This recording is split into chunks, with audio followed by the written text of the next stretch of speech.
आंध्र प्रदेश के चित्तूर में हुए बस हादसे में सरकार ने महलुकीन के अहलखाना के लिए 2-2 लाख रुपए और जख्मियों के लिए 50,000 रुपए का ऐलान किया है। हादसे में अब तक 8 लोगों की मौत हो गई है, जबकि 45 से ज्यादा अफराद जख्मी हुए हैं, जिनमें से कई की हालत तशवीशनाक है। बस में 50 से ज्यादा अफराद सवार थे। मुसाफिर मगनी की तकरीब में शिरकत के लिए तिरुपति जा रहे थे। वहीं वज़ीर-ए-आज़म नरेंद्र मोदी ने चित्तूर बस हादसे में हुए जानी नुकसान पर दुख का इजहार किया है और महलुकीन के लिए मुआवजे का ऐलान भी किया। महलुकीन के लवाहिकीन को फीकस 10 लाख रुपए देने का ऐलान किया गया। वहीं जख्मियों को फीकस 50,000 रुपए दिए जाएंगे। एक्सग्रेशिया की रकम PMNRF से दी जाएगी।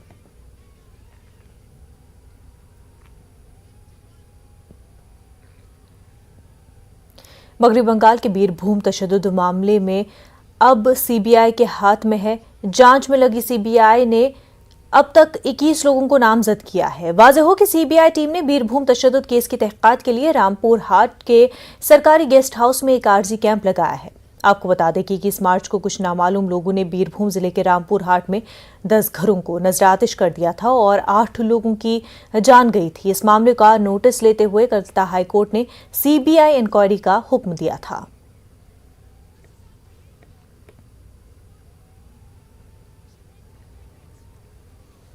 वज़ीर-ए-आज़म नरेंद्र मोदी ने मन की बात प्रोग्राम से खिताब करते हुए कहा कि हिंदुस्तान में तैयारशुदा चीज़ों की दुनिया में मांग बढ़ गई है। PM ने कहा कि हमारे मुल्क ने 30 लाख करोड़ रुपए का एक्सपोर्ट किया है, जो तारीखी है और इसका मतलब है कि दुनिया में हिंदुस्तानी अशिया की मांग बढ़ रही है।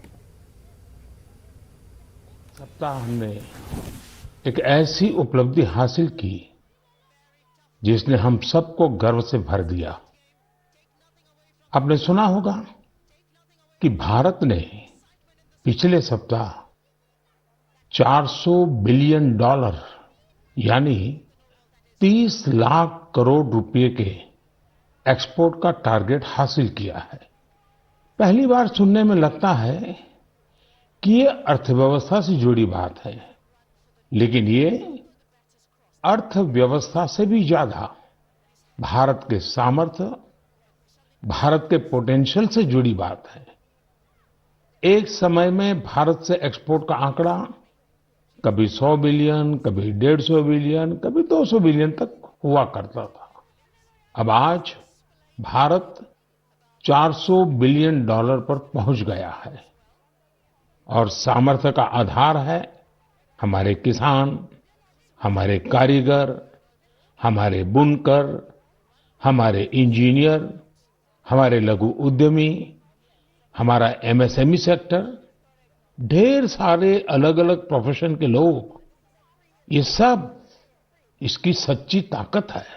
इसी तरह से आयुष इंडस्ट्री का बाजार भी लगातार बड़ा हो रहा है। 6 साल पहले आयुर्वेद से जुड़ी दवाइयों का बाजार 22,000 करोड़ रुपए के आसपास का था। आज आयुष मैन्युफैक्चरिंग इंडस्ट्री 1,40,000 करोड़ रुपए के आसपास पहुंच रही है। पानी की रिसाइकलिंग पर भी हमें उतना ही जोर देते रहना है। घर में इस्तेमाल किया हो जो पानी गमलों में काम आ सकता है, गार्डनिंग में काम आ सकता है, वो जरूर दोबारा इस्तेमाल किया जाना चाहिए। शिवसेना के MP संजय राउत ने बीजेपी को तनकीद का निशाना बनाया। उन्होंने कहा कि बीजेपी ने जम्मू कश्मीर में महबूबा मुफ्ती की PDP पार्टी के साथ इत्तेहाद कायम करते हुए हुकूमत बनाई। उन्होंने मजीद कहा कि शिवसेना के नजरियात बीजेपी के नजरियात से हमेशा अलग रहे हैं। पार्टी ने उनके साथ सरकार बनाई, सत्ता का लाभ लिया, सब कुछ किया। तो ये जो बोल रही है महबूबा, उसके लिए भारतीय जनता पार्टी जिम्मेदार है। ताकत देने का काम ऐसे लोगों को बीजेपी ने किया सत्ता में जाकर। लेकिन एक बताता हूं कि चाहे भारतीय जनता पार्टी की भूमिका कुछ भी हो, जी सर, शिवसेना हमेशा इस विचारधारा को विरोध करेगी और करती रहेगी। मरकजी वजीर मुख्तार अब्बास नकवी ने मोदी हुकूमत की सताइश करते हुए कहा कि कोरोना के मुश्किल तरीन दिनों में मोदी हुकूमत ने मुल्क की आवाम की जरूरत का भरपूर ख्याल रखा है। हमें देखना होगा कि पिछले 2 वर्षों में जिस तरह का पूरे विश्व के सामने कोरोना काल के समय संकट आया और उस संकट के चलते जो गरीब, जो कमज़ोर तबका, महिलाएं, उनको किसी तरह की समस्या ना हो। खाने पीने की वजह से, दवाओं की वजह से उनको नुकसान ना हो, इसके लिए प्रधानमंत्री नरेंद्र मोदी जी का जो दूरदर्शी नेतृत्व है उसने काम किया। 25 मार्च को यूपी हुकूमत की हलफबर्दारी की तकरीब हुई, लेकिन इस बार कानपुर में किसी भी एमएलए को वजीर नहीं बनाया गया, जिससे कानपुर के लोगों में नाराजगी है। इस हवाले से सीसामाऊ से समाजवादी पार्टी के रुकन असेंबली इरफान सोलंकी ने न्यूज 18 से खास बातचीत की। आइए देखते हैं। भारतीय जनता पार्टी की पिछली सरकार में जिस तरह से उत्तर प्रदेश में कानपुर से 2 मंत्री थे, लेकिन इस बार एक भी मंत्री नहीं बनाया गया, जबकि यहाँ पर कद्दावर नेता रहे हैं और लगातार जीतते रहे हैं। हमारे साथ समाजवादी पार्टी के विधायक इरफान सोलंकी जी मौजूद हैं। ये उनसे बात करते हैं कि भारतीय जनता पार्टी की इस मामले में क्या सोच रही है, जबकि कानपुर से 7 सीटें मिली हैं 10 में से, और क्या लगता है आपको पार्टी क्या सोच रही है, कानपुर को नज़ारत रखा गया? देखिए, बधाई, धन्यवाद, आपने महत्वपूर्ण प्रश्न मुझसे पूछा। जिस सूबे के मुख्यमंत्री जब शपथ लेने जा रहे हैं और उनको खुद नहीं मालूम है कि उनके कैबिनेट में कौन कौन मंत्री होने जा रहे हैं, सवाल तो आपका ये होना चाहिए कि योगी जी को मालूम था कि उनके मंत्रिमंडल पे कौन कौन से नाम आने वाले।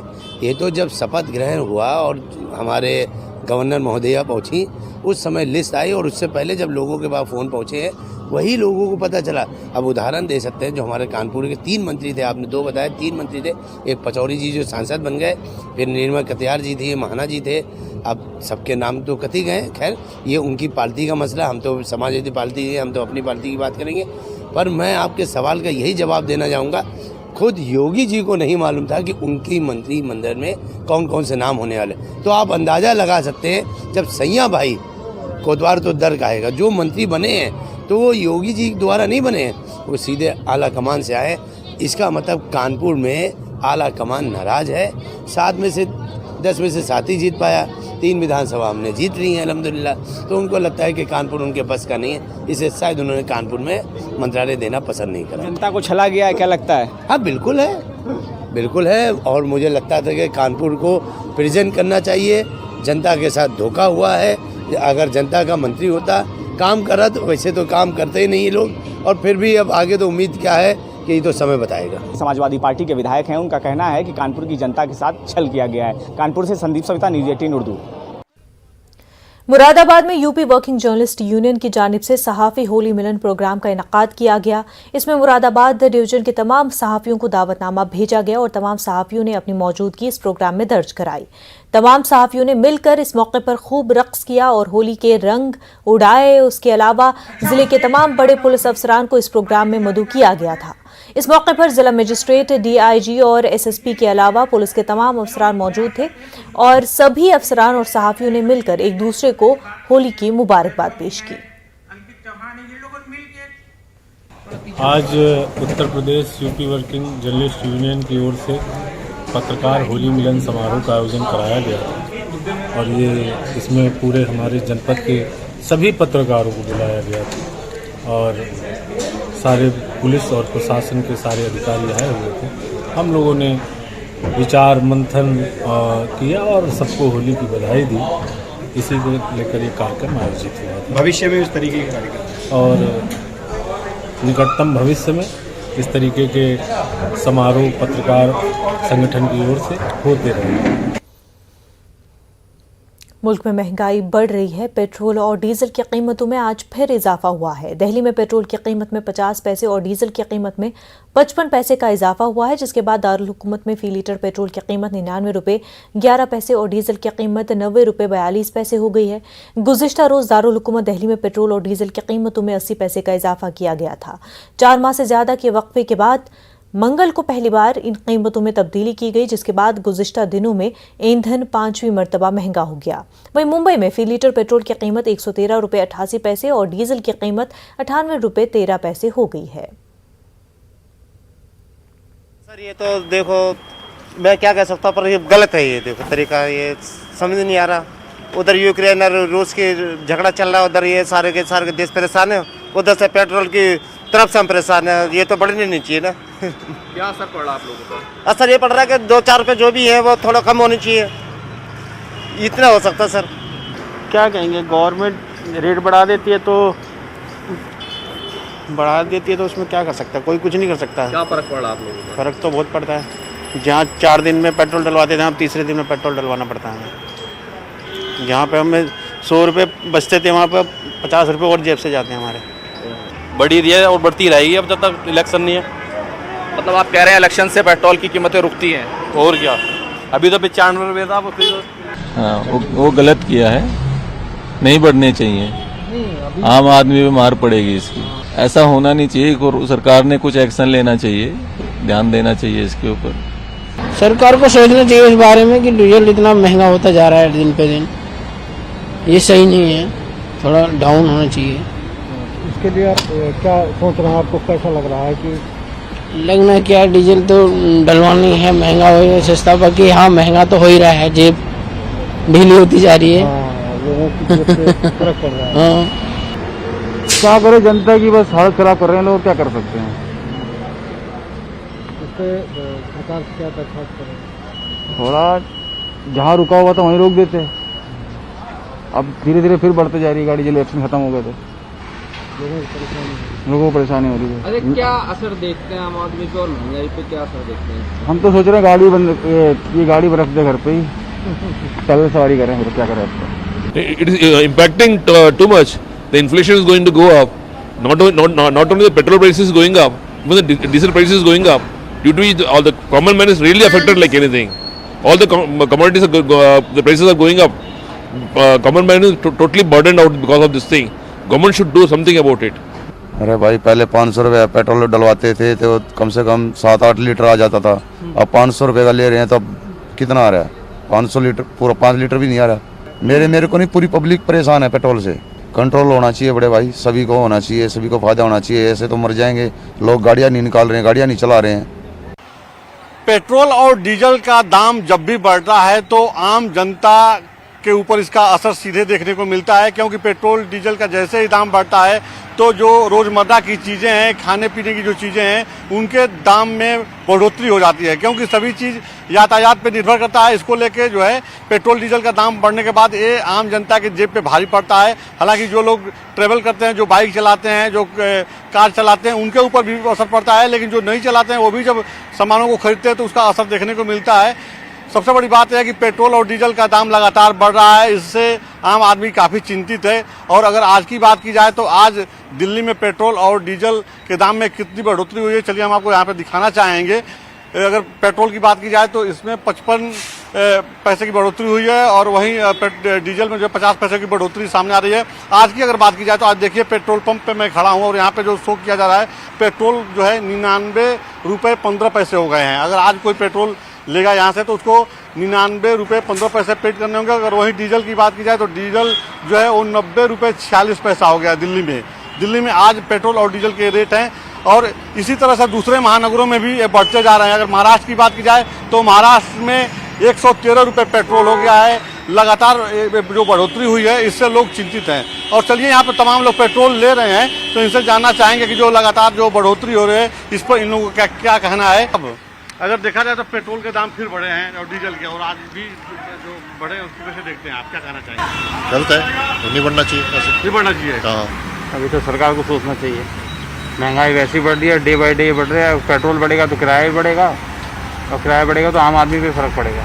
बहुत महंगा पड़ रहा है, मेरे बजट में बहुत महंगा पड़ रहा है, जेब पे भारी पड़ रहा है। हाँ, बजट पे भारी पड़ रहा है। ये महंगाई तो बढ़ी रही है, महंगाई को लेकर सरकार को देखना चाहिए, तेल के ऊपर थोड़ा सा ध्यान देना चाहिए, थोड़ा कम होना चाहिए। और क्या, अभी इधर जो सप्ताह में लगातार जो दाम बढ़े हैं, सोमवार को बढ़ा, फिर मंगलवार को बढ़ा, अभी कल भी बढ़ा, ये तो ज़्यादा ही बढ़ रहा है कुछ।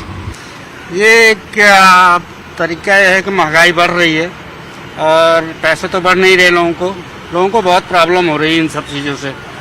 महंगाई बढ़ेगी, कमाई तो है नहीं उतनी ज़्यादा, कमाई बढ़े तो ठीक है, महंगाई भी बढ़े, लेकिन कमाई है ही नहीं तो महंगाई बढ़ेगी तो कहाँ जाएंगे लोग, क्या करेंगे?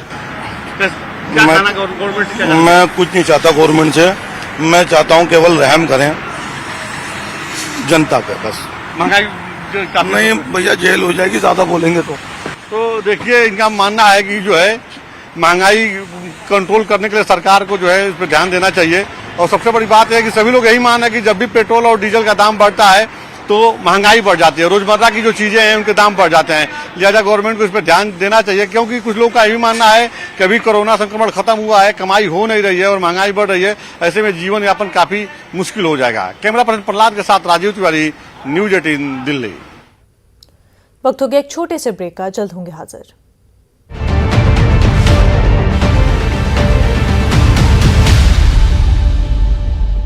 ब्रेक के बाद आपका खैर मकदम है। इस मुल्क को अंग्रेजों से आज़ाद कराने में उर्दू सहाफ़त का अहम किरदार रहा है। हिंदुस्तान में उर्दू सहाफ़त के 200 साल मुकम्मल हुए हैं, लेकिन उर्दू को जो मकाम मिलना चाहिए वो नहीं मिल पाया। सहाफ़ती मैदान से ताल्लुक़ रखने वाले मुख्तलिफ सीनियर सहाफ़ियों ने इस बात की शिकायत की है। अनवार कौम रोजनामा से ताल्लुक़ रखने वाले सीनियर सहाफ़ी अहमद फारूकी से हमारे नुमाइंदे संदीप सविता ने बातचीत की। आइए देखते हैं। आज उर्दू पत्रकारिता दिवस है और उर्दू पत्रकारिता को 200 साल पूरे हुए हैं। हमारे साथ सीनियर सहाफ़ी मौजूद हैं, आइए उनसे बात करते हैं। जुमैर अहमद फारूकी साहब जो कि सीनियर सहाफ़ी हैं, तकरीबन 50 साल का समय उनका पत्रकारिता में बीता है। उनसे बात करते हैं कि उर्दू पत्रकारिता में अगर बात की जाए तो क्या दौर आपने देखा है और मौजूदा हालात पर आप क्या कहेंगे? मौजूदा हालात तो बहुत नाखुशगवार भी हैं और दिल को तोड़ने वाले भी हैं और एहसास को तोड़ने वाले हैं। उर्दू सहाफ़त का वो दौर हमने देखा है कि सुबह फज्र की नमाज़ पढ़ने के बाद हर शख्स के हाथ में उर्दू का अखबार हुआ करता था।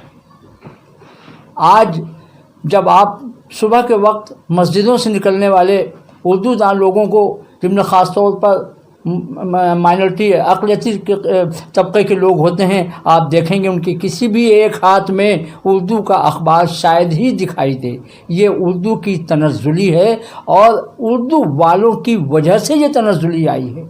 आज 200 साल पूरे हो रहे हैं उर्दू सहाफ़त को, उर्दू अखबार को, जिसके मौके पर आप ही समझ लें उत्तर प्रदेश जैसे बड़े सूबे में शायद ही कोई इस सिलसिले में कोई तकरीब की गई हो कि उर्दू सहाफ़त को याद किया गया हो। हम याद करते हैं हयातुल्लाह खान सारी को, हम याद करते हैं इरशाद अली सिद्दीकी को, हम याद करते हैं उस्मान गनी को, हम याद करते हैं अब्दुल माजिद दैया, मौलाना अब्दुल माजिद दैयाबादी को, हम याद करते हैं मौलाना अबुल कलाम आज़ाद को, जो हम याद करते हैं मौलाना हसरत मोहानी को, जिन्होंने उर्दू सहाफ़त को मजबूत एक रास्ता दिखाया, उसके वक़ार को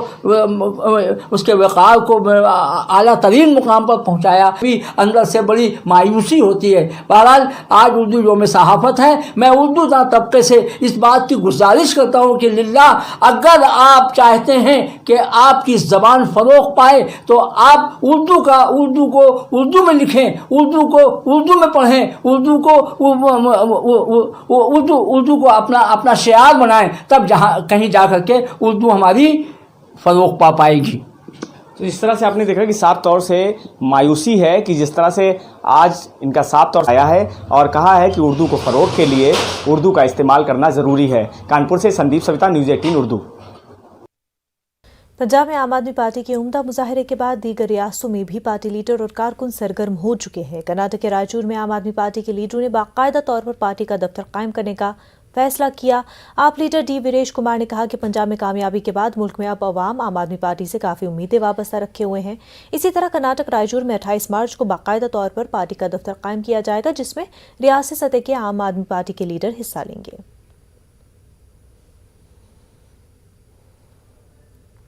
माह रमज़ानुल मुबारक में कसरत से इबादत करते हुए अल्लाह और उसके रसूल सल्लल्लाहु अलैहि वसल्लम को राज़ी करने की कोशिश करें। इन ख्यालात का इजहार जामिया कमरुल हुदा तालीमी और फलाही तंजीम के बानी मौलाना सईद शाह मुबश्शिर पाशा कादरी ने मीडिया से बात करते हुए किया। उन्होंने इस माह में रिश्तेदार, करीब और पसमानदा लोगों का खास ख्याल रखने की अपील की। अल्हम्दुलिल्लाह, अल्लाह तबारक व तआला का बड़ा अजीम एहसान है कि एक के बाद दीगरे अजीम तर महीने जाते हुए फिर रमज़ानुल मुबारक तशरीफ़ ला रहा है, जो अपने अंदर बेपनाह रहमतें, बरकतें समेटे हुए हैं। और अल्लाह तबारक व तआला का खुद इरशाद बारी है कि हम बंदों के गुनाहों को इस महीने में मिटा देते हैं और नेकियों में इजाफ़ा फरमा देते हैं।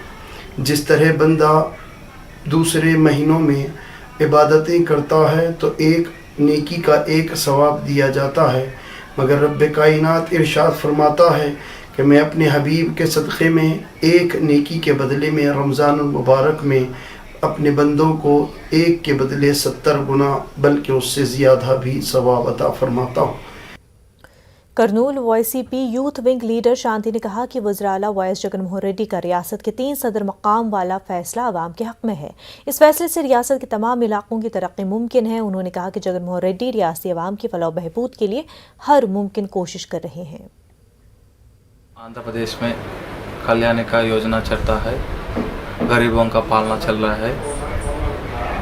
अब कैपिटल से भी असेंबली में बोला जगनमोहन रेड्डी 3 कैपिटल से आंध्र प्रदेश पूरे लोगों को अच्छा करने वाले हैं। आंध्र प्रदेश में जगनमोहन रेड्डी पालना से बहुत सुंदर भी है। अब तक कौन भी नहीं दिए गरीबों को पैसे भी, वो पैंडेमिक सिचुएशन में भी पैसा दे को बहुत लोगों को सेव करने वाले जगनमोहन रेड्डी।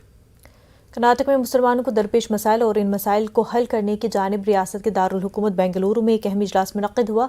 मसाजिद को मरकज बनाकर किस तरह तालीमी फलाही काम अंजाम दिए जा सके, इस सब पर एक तफसीली खाका भी पेश किया गया। इजलास की अहम बात यह रही कि तमाम मसलकों के उलमाए किराम एक ही प्लेटफॉर्म पर नजर आए। सभी उलमाए किराम ने इस बात पर इतफाक किया कि मस्जिद को सिर्फ नमाजों तक महदूद न रखा जाए। All India Muslim development council की जानिब से मस्जिद वन मूवमेंट का रियासती सतह का इजलास बेंगलोर में मुनक्किद हुआ है। इस इजलास में खुसूसी तौर पर मस्जिद वन मूवमेंट का तारुफ पूरे सूबा से आने वाले उलमाए किराम, आइम्माए मसाजिद और ज़िम्मेदारान कौम व मिल्लत के सामने पेश किया गया। इसको समेट कर मस्जिद के दायरे में ला करके अब ये मस्जिद को मरकज़ बनाकर काम महदूद कर दिया गया। मस्जिद के ज़रिए अपने दायरे में आने वाले तमाम इंसानों की खिदमत का बेस जो है वो मस्जिद को बनाया जाए। ये अल्लाह के नबी सल्लल्लाहु अलैहि वसल्लम के ज़माने में मस्जिद की यही पोजीशन थी। दरमियान में जो है कुछ उसमें दूरियां पैदा हुई। दोबारा ज़रूरत इसकी शिद्दत से महसूस की जा रही है कि मरकज़ को, मस्जिद को मरकज़ बनाकर उसके दायरे में आने वाले मकानात, वहाँ बसने वाले इंसानों की खिदमत का मरकज़ बनाकर काम को बढ़ाया जाए। चाहे तालीमी मसला हो, चाहे माशी मसला हो, चाहे शादियों का मसला हो, चाहे वोटिंग का मसला हो, इन सारे मसाइल के हल के लिए अगर हम मस्जिद को मरकज़ बनाकर कोशिश करते हैं तो आसानी होगी। तो मस्जिद वन मूवमेंट के ज़रिए से सबसे पहले सर्वे करके, चाहे वो हिंदू हो चाहे वो मुसलमान हो, बहरहाल पड़ोसी है, बसा वक़्त ऐसा होता है कि हमारी नज़र उन तक नहीं पहुंचती। मस्जिद वन मूवमेंट के ज़रिए से महल्ले का सर्वे करके इलाके की सूरत हाल भी सामने आती है। मोहताज, मजदूर और परेशान हाल लोगों की निशानदेही करके उनकी मदद फराहम करने के सिलसिले में एक तरीक़ेकार है।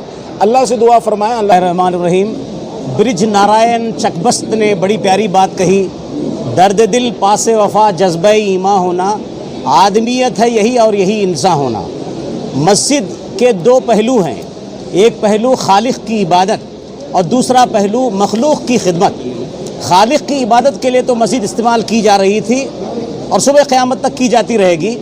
उसका जो दूसरा अहम पहलू है मखलूक की खिदमत, बिलखुसूस मस्जिद के आसपास अड़ोस पड़ोस में बिला तफरीक़ मज़हब व मिल्लत जो लोग बसते हैं उनकी तालीमी, समाजी, इक़्तिसादी, माशी खिदमत करने के लिए ये मस्जिद वन कमेटी आलम वजूद में आई है। Socio economical, cultural and educational जो प्रॉब्लम है, इसे हम लोग मस्जिद लेवल पे डिसेंट्रलाइज होकर मस्जिद लेवल पे इस प्रॉब्लम को सॉल्व करने की कोशिश करें। तो अल्हम्दुलिल्लाह ये जलसा जो है कौम और मिल्लत के फ़िक्र में हुआ और स्पेशली फोकसिंग ऑन एजुकेशन और सोशल वेलफेयर जो कम्युनिटी का, इस पर फोकस हुआ। बुलेटिन में फ़िलहाल इतना ही। हमें दीजिए इजाज़त। आदाब।